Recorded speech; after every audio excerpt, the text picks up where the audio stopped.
ചില രാഷ്ട്രീയ പ്രേമികളുണ്ട് നമ്മുടെ നാട്ടിൽ. ഒരിക്കൽ കവലെ പ്രസംഗിച്ചപ്പോൾ വന്നിട്ട് പറഞ്ഞു, ഇവിടെ ഉപദേശി, മനുഷ്യൻ മദ്യവും ലഹരിക്കും ഒക്കെ പിള്ളേർ അടിമപ്പെടുന്നെങ്കിൽ അതിനെ നന്നാക്കാൻ ഇവിടെ പോലീസും ഗവൺമെൻറ്റും ഒക്കെ ഉണ്ടല്ല, നിങ്ങളിങ്ങനെ കിടന്ന് തൊണ്ട കീറി കൂവിയുണ്ട് എന്നാന്ന് ഒരുത്തൻ ചോദിക്കുക. എൻ്റെ പൊന്ന് ചങ്ങാതി, മദ്യവും പിന്നെ ലഹരി എന്നൊക്കെ വിടുവിക്കാൻ ഗവൺമെൻറ്.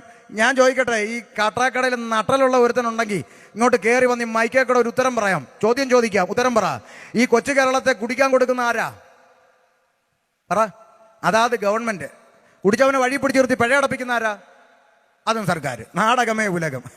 കുടിക്കാൻ കൊടുക്കുന്നതും സർക്കാർ, കുടിച്ചവനെ കൊണ്ട് പിഴയടപ്പിക്കുന്നത് സർക്കാർ. നാടകമേ ഉലകം. മനസ്സിലായോ? എന്നിട്ട് പറയുന്നത് ഗവൺമെൻറ് രക്ഷിക്കുന്നു. ചുമ്മാ ചിരിപ്പിക്കരുത്.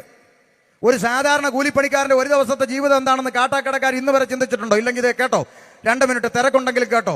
ഒരു കൂലിപ്പണിക്കാരൻ രാവിലെ ജോലിക്ക് പോകുന്നു, മേശരിപ്പണി കൊത്തപ്പണി പോകുന്നു, വൈകുന്നേരം വരെ അധ്വാനിക്കുന്നു, വൈകിട്ട് 1200 രൂപ ശമ്പളം മേടിച്ച് പോക്കറ്റിൽ തിരിക്കുന്നു, കയ്യും കാലും മുഖവും കഴുകുന്നു, ഒറ്റ ഓട്ടം എവിടെ? ബിവറേജിലേക്ക്. തലേ തോർത്ത് വിട്ടുകൊണ്ട് മമ്മി നിൽക്കുകയാണ് കുപ്പി എടുക്കാൻ. തൊട്ട് പുറകെ ഹെൽമെറ്റ് വെച്ചോണ്ട് മോൻ നിപ്പുണ്ട്, അത് പുള്ളി അറിയുന്നില്ല.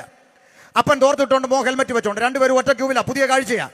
1200-ൽ 700 രൂപ കൊടുത്ത് കുപ്പി എടുത്ത അപ്പൻ ബിവറേജിന്റെ മൂല മാറി ഇരുന്ന് കുപ്പി അടിച്ചു തീർക്കുന്നു. അപ്പൻ ഫിറ്റാകുന്നു, കുപ്പി കാലിയാകുന്നു, മിച്ചം 500 ആകുന്നു. കണക്ക് ശരിയല്ലേ? മിച്ചം 500. കാലിക്കുപ്പിയും കൊണ്ട് അപ്പൻ ആടി ആക്രിക്കട വരുന്നു, കാലിക്കുപ്പി അവിടെ കൊടുക്കുന്നു, കുപ്പിക്ക് കിട്ടി 3 രൂപ. അരിക്ക് 1 രൂപയല്ലേ ഉള്ളൂ. വികസനമാണല്ലോ, വികസനം. അതുകൊണ്ട് 3 കിലോ അരി വീട്ടിലെത്തും, പെണ്ണുമ്പിള്ളയ്ക്ക് പരാതിയില്ല.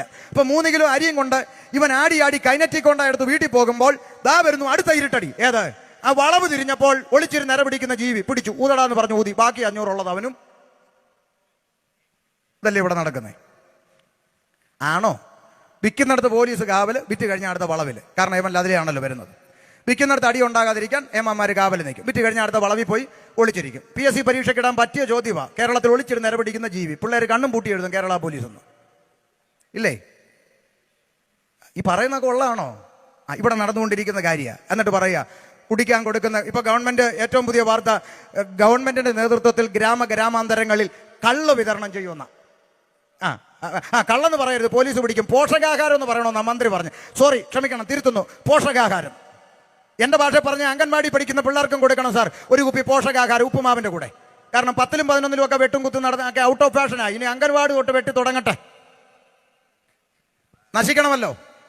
അതുകൊണ്ട് ശ്രദ്ധിച്ചോ, ഇവിടെ നടക്കുന്ന ഭരണകൂട കോമരങ്ങളെല്ലാം, മാറി വരുന്ന ഭരണകൂട കോമരങ്ങളെല്ലാം അവരുടെ 2-3 തലമുറയ്ക്ക് ജീവിക്കാൻ കഴിയുന്നത് ഉണ്ടാക്കിയിട്ടിട്ട് കളം വിടണമെന്നതിന്റെ അപ്പുറത്ത് ഇവിടെ പൊതുജനത്തെ കുറിച്ചോർത്ത് ഭരിക്കുന്ന വേദനിക്കുന്ന ഭരണകൂടമൊന്നും ഇവിടെ ഇല്ല.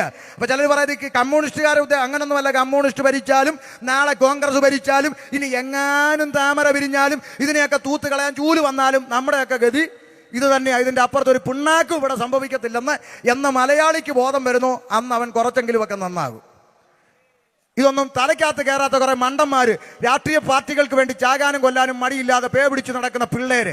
എടാ കൂട്ടുകാരാ, കൂടപ്പുറപ്പെ, ചെറുപ്പക്കാരാ, നീ ഏത് പാർട്ടിക്ക് വേണ്ടി അടിച്ചാലും ഇടിച്ചാലും ചത്താലും ഇരു പാർട്ടിയുടെ നേതാക്കന്മാർ അടുത്ത സ്റ്റേജിൽ കാണുമ്പോൾ തമ്മിൽ കെട്ടിപ്പിടിച്ച് ക്യാമറയുടെ നേരെ നോക്കി വലിച്ച ചിരിയും ചിരിച്ച് അവർ വീട്ടിൽ പോകുന്നല്ലേ കണ്ടിട്ടുള്ളൂ അല്ലേ?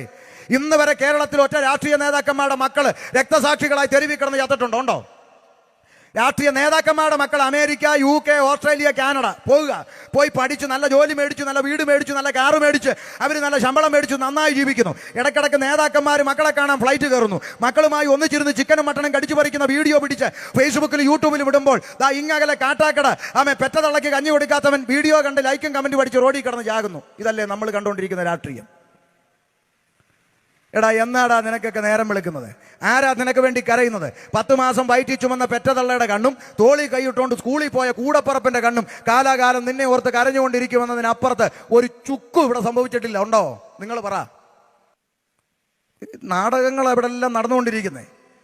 അപ്പൊ പൊതുജനത്തെ വെറും കഴുതകളാക്കിക്കൊണ്ട് മാറി വരുന്ന ഭരണകൂട കോമരങ്ങള് ഇമ്മാതിരി കാര്യങ്ങൾ ഇന്നും മനുഷ്യനെ രക്ഷിക്കുമെന്ന് പറഞ്ഞ് ചുമ്മാ ഞങ്ങളെ ചിരിപ്പിക്കരുതെന്നാ പറഞ്ഞു.